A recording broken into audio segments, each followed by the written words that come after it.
The Boy Who Saved Baseball by John H. Ritter, Chapter 4. Maria froze, forcing Cruz to stop. You mean the crazy man? Cruz side shuffled and danced past her. I mean the greatest hitter of the last 50 years. I mean the guy who holds records for the most home runs in 1 month, the most stolen bases by an outfielder, the most consecutive base hits ever, the guy who went 19 for 19 in his last 19 at bats before he walked away in a cloud of mystery. No, no, you got it wrong, said Will, who used his bulk and his height to shoulder up against Cruz. You mean the guy who walked away from the World Series and left baseball in a cloud of disgrace? Cruz shrugged and kept going. The others clustered around him like so many moons. Well, maybe, he said. Who really knows? That's the thing. Could have been lots of reasons for what he did. Will bent forward, shaking his jowls. You got that wrong, too. My dad knows. Everybody who saw him come back to town knows. He got so hyped up and burned out on drugs or something, and he just gave up. Besides, said Maria, who elbowed closer, you can't go see him. He lives in a fortress, and he's got guard dogs all around the place. And electric fences, said Cody, opening the gate for everyone. One kid went up there and got too close and got electrocuted. Fried his skin right off. Then the dogs ate him up before they could find the body. Tom listened, but you couldn't say a word. Cruz had thought the unthinkable, spoken the unthinkable. In a strange way, the idea fascinated Tom. But at the same time, it made his stomach feel like a rodeo ring with broncos bucking left and right.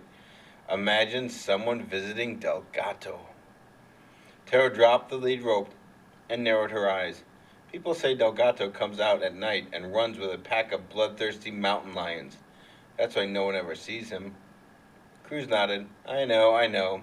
He rubs Screwball around the neck and withers. I mean, I know there's all kinds of stories about the guy. But 19 straight hits and 19 straight at-bats, only 2 or 3 guys have ever done half that good. And he lives just a few miles away, right? A few miles uphill on White Fang Peak. Cruz squinted into the east. Well, it sounds to me like he could use a visitor. Cruz caught Tom's eye or two. After the break, everyone gathered at the baseball diamond. Before we get going today, said Mr. Gallagher, I want each of you to grab a rake or a shovel or a wheelbarrow, and let's get this field into playable condition. We'll need to remove all the weeds and rocks and level out all those gopher mounds. Maria slumped against Rachel. I can't believe I'm paying money for the honor of scraping weeds off the dried-out baseball field. But it has to look good, said Tom. A great field for a great team. The words surprised him. 2 hours ago, he never would have said something like that. But in 2 hours' time, a lot has changed. For the next couple of hours, the campers pulled and raked up weeds, dug out half-buried rocks, and smoothed over the rough edges of the work. Section by section, they cleared the field. Ramon and Frankie put together a makeshift drag using old pieces of carpet wired together and weighed down with the rocks and the bricks. Maria found a length of rope and harnessed both boys to the drag like donkeys to a cart. Once a section had been cleared, they dragged the carpet back and forth and over it to smooth out the dirt. Clifford and Cruz worked on the weeds and rock piles, loading up the wheelbarrows load after load, holding them out the iron gate and dumping them beyond the wall. Every once in a while, Maria would stand up straight and survey the progress. She'd set her jaw, then she'd force her top lip over her teeth, curl up her tongue, and whistle. Loud as a hawk screech, made Tom jump, but Cruz would just look up from wherever he was, and Maria would wave him over to one pile or another, like a third base coach signaling a charging runner to head to plate. By mid-afternoon, the field was ready to play. As the final touch, Rachel and Cody had opened up the water hoses on it, and the dusty dirt turned a rich brown. The infield glistened in the light, and even though the players were dead tired, they all stepped down into the sunken dugout with its cool stone walls and pine log roof, and changed into their cleats. Some picked a partner and began playing catch. Others walked off by themselves to swing a bat. As Tom and Frankie threw a ball back and forth, Cruz stood nearby, facing the outfield and swinging his light brown wooden bat. "Is that a maple bat?" said Frankie. Cruz swiveled towards him. "Yeah, you like it?" "Yeah, it's great. I made it myself." "You did?" Frankie stopped throwing, and he and Tom walked over to inspect it. "Wow, that looks cool." Cruz pointed to the bat barrel. "See that grain? Closer than ashwood, and maple's lighter. I think it gives the bat a springier sweet spot." Tom knew about the maple bats. Doc had made him one a couple years ago, but it felt too small for him now. "Can I swing it?" "Sure." Cruz passed him the smooth, warm bat.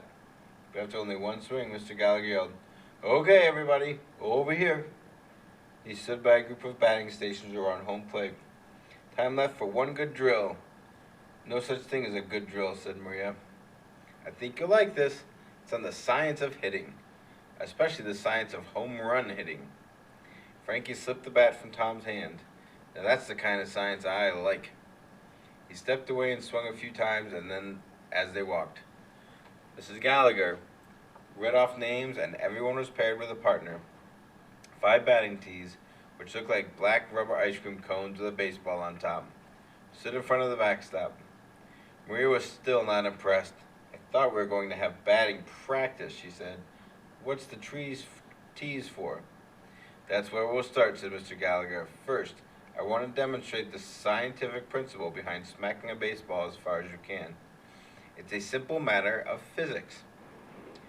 "Physics?" Suddenly Roman perked up. No, said Will. "You mean physiques." He flexed his arm muscles and looked around all puffy-faced. "No, I don't," said Mr. Gallagher. "I mean the interaction between the matter." He held up the ball. "And energy." He held up the bat. "As a hitter, you have to transfer as much energy as possible from your bat to the ball. How far the ball flies depends on how heavy your bat is and how fast you swing."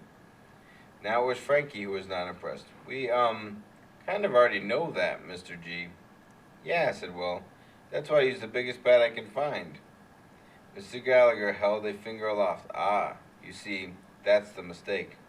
What you want, Will, is to use the fastest bat you can find. It's been proving that increasing your bat speed is more than a heavier bat. Anybody know why?" "Oh, Dad, no," Tom thought. Frankie was joking. This isn't really a science class. Tom could see that no one even wanted to make a guess. Finally, Cruz raised his hand. "Well, I don't know. Seems to me that a big heavy bat would just slow down your swing so that the ball would sort of plop off of it and not go very far." Mr. Gallagher snapped his fingers. "Yes, exactly." "Wait, I don't get it." Frankie rubbed his neck. "What if you already have a fast swing? Then you get a heavier bat. Even if your swing slows down a little, I think the ball would still go farther with a heavier bat." That's what a lot of hitters think. Big mistake. And there's scientific research to prove what I'm saying. Does anyone know why? "I do," said Ramon. "I know why." "Oh, you would," said Maria. "Okay, El Professor, let's hear it." Ramon shrugged. "It's easy. When you hit the ball, you transfer energy to it, right? The amount of energy you transfer is equal to the weight of the bat multiplied by the speed of the bat squared, all divided by 2. "Oh, right," shouted Will with a loud hoot. The others laughed, too, knocked shoulders, and shuffled around. "Talk English," said Clifford. "Talk Spanish," said Frankie. Ramon looked irritated. "No, really, you guys, it's true. It's a simple formula, like Einstein's, you know, E equals mc squared. Only in this case, it's the bat speed that gets squared, not the speed of light. But in both cases, the speed has more value than the weight of the bat. That's why bat speed is more important." "You've got to be kidding." Will swung an imaginary bat at his lips, blasted apart with air. "Einstein. What team did he play for? Come on." Ramon only shrugged again. "Take it or leave it, but the formula for why a nuclear bomb explodes is directly related to the formula for how far you can blast a baseball with a bat.